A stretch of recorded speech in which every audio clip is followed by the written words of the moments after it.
Today I will talk about how can you disable animation on your LingoDeer app. We're going to figure out the solution on how you can do that on your app.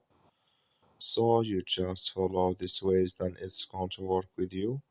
So all you have to do, so you just go down here, you click here on me down here.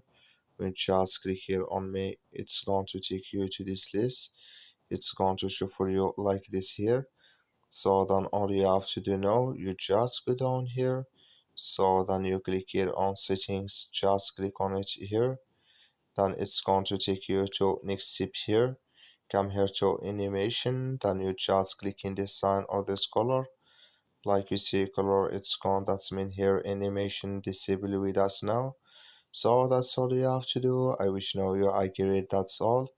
So just follow this ways, then it's going to work with you. Thank you for watching. Don't forget to support us by like and subscribe.